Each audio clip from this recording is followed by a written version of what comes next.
السلام علیکم ورحمۃ اللہ تعالی وبرکاتہ۔ نحمدہ ونصلی ونسلم علی رسولہ الکریم وآلہ وصحبہ الکرام اجمعین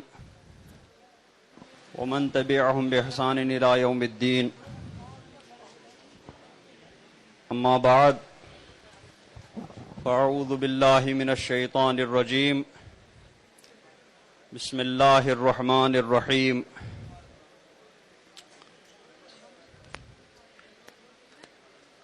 ان اللہ لا یخلف المیعاد، صدق اللہ مولانا العظیم وبلغنا رسولہ النبی الامین الکریم، ونحن علی ذلک لمن الشاہدین والشاکرین والحمد للہ رب العالمین۔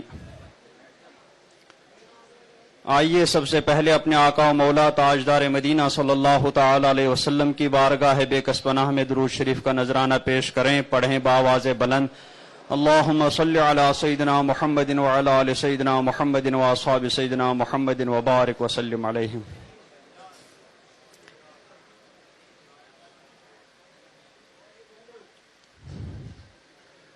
حضرات گرامی، بہت دیر سے آپ حضرات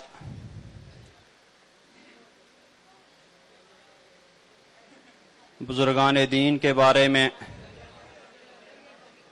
بالخصوص حضور حجت الاسلام علیہ الرحمۃ والرضوان کے سیرت اور استقامت کے متعلق علماء کرام کے بیانات سماعت کر رہے ہیں۔ حکم کی تعمیل کرنے کے لیے دو چار جملے میں بھی عرض کرنے کے لیے کھڑا ہوا۔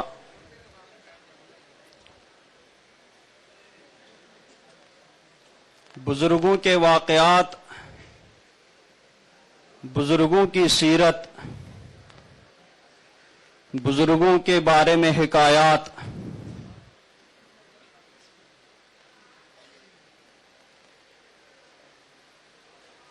یہ آج سے نہیں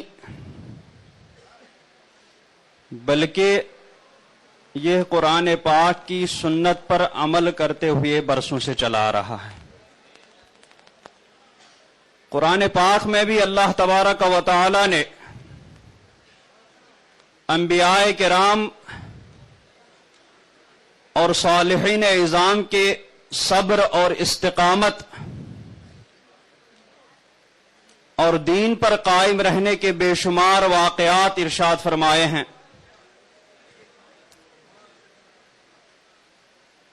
ان انبیاء کرام پر اور صالحین اعظام پر بھی دشمنوں نے ظلم و ستم کیا، ان کو طرح طرح کی تکلیفیں دی، اذیتیں پہنچائی، دین سے دور کرنے کی بہت کوشش کی، یہاں تک کہ ہزار کو بیک وقت قتل اور ذبح بھی کر دیا جاتا تھا، لیکن تب بھی وہ لوگ اپنے دین پر قائم رہتے تھے۔ ان کے انبیاء کرام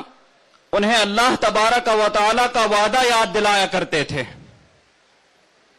کہ اللہ تبارک و تعالی کا وعدہ مومنین کے ساتھ ہے، وَالْعَاقِبَةُ لِلْمُتَّقِينَ، اچھا انجام پرہیزگاروں کے لیے ہی ہے، اللہ تبارک و تعالی کے فرما بردار اور نیک بندوں ہی کے لیے ہے۔ بے دین چاہے وقتی طور پر کتنے بھی غالب آ جائیں، کتنا بھی ظلم و ستم ڈھائیں، کتنا بھی اذیتیں پہنچائیں، لیکن آخرکار کامیابی مومنین کو ہی ملتی ہے۔ حضرت موسیٰ علیہ السلام کی قوم کے بارے میں بھی بہت تفصیل سے قرآن پاک میں بیان ہے۔ ان کی قوم بنی اسرائیل پر فرعونیوں کی طرف سے جو ظلم و ستم ہوتا تھا، اس کو بھی قرآن پاک نے بہت تفصیل سے ارشاد فرمایا۔ اور یہ واقعات جب قرآن پاک نے بیان فرمائے تو کافر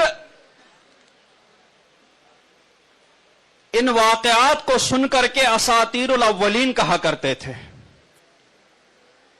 کہ یہ پہلے کے لوگوں کے من گھڑت واقعات ہیں، بنائی ہوئی کہانیاں ہیں جنہیں صرف مزے کے لیے سنایا جا سکتا ہے۔ لیکن اللہ تبارک و تعالی ان واقعات کو مزے کے لیے ارشاد نہیں فرما رہا تھا، بلکہ بار بار ان واقعات کو ارشاد فرمانے کے بعد ان واقعات کے ساتھ یہ بھی ارشاد فرماتا تھا کہ ان واقعات میں عبرت ہے عقل والوں کے لیے، ان واقعات میں عبرت ہے سمجھ والوں کے لیے۔ تو کافر تو اساطیر الاولین کہہ کر کے ان واقعات کو پس پشت ڈال دیتے تھے، اساطیر الاولین کہہ کر کے ان کو قبول نہیں کرتے تھے، اساطیر الاولین کہہ کر کے ان کا انکار کرتے تھے، اساطیر الاولین کہہ کر کے ان کو مانتے نہیں تھے، ان پر عمل نہیں کرتے تھے۔ تو ان سے تو کوئی گلہ ہی نہیں تھا، وہ تو انکار سرے سے ہی انکار کیا کرتے تھے۔ اور صحابہ کرام نے ان واقعات کو سن کر کے قبول بھی کیا، اور ان واقعات میں اللہ تبارک و تعالی نے جن عبرتوں کو بیان کرنے کے لیے ارشاد فرمایا تھا، ان واقعات سے وہ عبرتیں اور نصیحت بھی صحابہ کرام نے حاصل کی، اور ان واقعات کو سامنے رکھ کر کے صحابہ کرام نے کو دین پر استقامت بھی ملی، ان واقعات کے ذریعے صحابہ کرام کو دین پر سچی استقامت نصیب ہوئی، اور پھر ان واقعات کو سامنے رکھتے ہوئے صحابہ کرام کی وہ مٹھی بھر جماعت زور و شور سے اٹھی، ایمان اور عقیدے کے ساتھ اٹھی، عشق رسول کا جام پی کر کے جب اٹھی تو کائنات کی کوئی بھی طاقت ان کے سامنے ٹک نہیں پائی۔ وہ تھی مٹھی بھر جماعت۔ اس مٹھی بھر جماعت نے اس وقت اپنا سونا جاگنا سب کچھ اسلام کی تبلیغ کے لیے قربان کر دیا تھا۔ اس مٹھی بھر صحابہ کرام کی جماعت نے کھانا پینا سب اسلام پر تیاگ دیا تھا۔ اسلام کو گھر گھر پہنچانے کے لیے ان صحابہ کرام نے اپنا آرام بھی قربان کر دیا تھا۔ اگر وہ صحابہ کرام کی مٹھی بھر جماعت بھی اس وقت آرام کا خیال کر لیتی، اگر وہ مٹھی بھر صحابہ کرام کی جماعت بھی اس وقت سونے جاگنے کا خیال رکھتی، اگر وہ مٹھی بھر صحابہ کرام کی جماعت بھی اس وقت اپنے آرام کا خیال رکھتی، اپنی طبیعتوں کا خیال رکھتی، تو آج یہ اسلام کی جو بہار نظر آ رہی ہے وہ اسلام کی وہ بہار اس وقت نظر نہیں آ پاتی۔ اللہ تبارک و تعالی نے صحابہ کرام سے وہ کام لیا، اور صحابہ کرام کا ہم پر یہ بہت بڑا احسان ہے کہ اس وقت ان لوگوں نے سب کچھ قربان کر کے قرآن پاک کی تعلیمات کو اور سرکار کی تعلیمات کو گھر گھر پہنچایا اور پورے عالم تک پہنچا دیا۔ تو ان صحابہ کرام کا جب ہمارے اوپر اتنا بڑا احسان ہے، اس احسان کو ہمیں مان لینا چاہیے۔ ان صحابہ کرام کی بارگاہ میں ہمیں زبان درازی نہیں کرنی چاہیے، ان صحابہ کرام کی بارگاہ میں ہمیں کوئی بے ادبی کا مظاہرہ نہیں کرنا چاہیے، بلکہ ایمان جو ہمیں ان صحابہ کرام کے وسیلے سے ہم تک پہنچا، ان صحابہ کرام کے وسیلے سے ہم تک ہمیں ملا، ان اسلام سے اگر وہ صحابہ کرام نہ ہوتے تو ہم شاید اس اسلام سے مالا مال نہیں ہو پاتے۔ تو صحابہ کرام رضوان اللہ تعالی علیہم اجمعین نے ان واقعات کو سامنے رکھ کر کے عبرتیں حاصل کی، نصیحتیں حاصل کی اور دین پر استقامت حاصل کی۔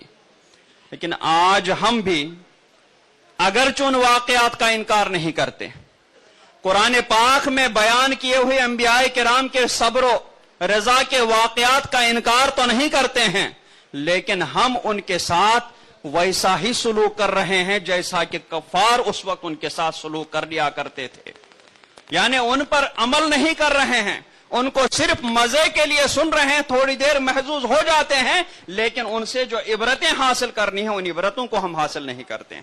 بزرگان دین کے واقعات بھی سنتے رہتے ہیں، مزہ بھی آتا ہے، لیکن اس کا اثر اس لیے نہیں ہو رہا ہے کیونکہ ہم ان کے عبرتیں حاصل کرنے کے لیے نہیں سنتے ہیں، صرف مزہ لینے کے لیے سن لیتے ہیں سب۔ اگر آج بھی ہم صحابہ کرام کی طرح ان واقعات کو عبرت کی نگاہ سے دیکھیں، ان واقعات کو عبرت کی نگاہ سے، عبرت کے کانوں سے سنیں، اور اسی طریقے سے ان واقعات سے ہم استقامت حاصل کریں، ان واقعات سے ہم دین پر قائم ہو جائیں، تو آج بھی ہم اسی منزل پر پہنچ سکتے ہیں، اسی مقام پر کھڑے ہو سکتے ہیں جس مقام پر صحابہ کرام، ان کے بعد تابعین کرام، تبع تابعین کرام کھڑے ہو گئے تھے۔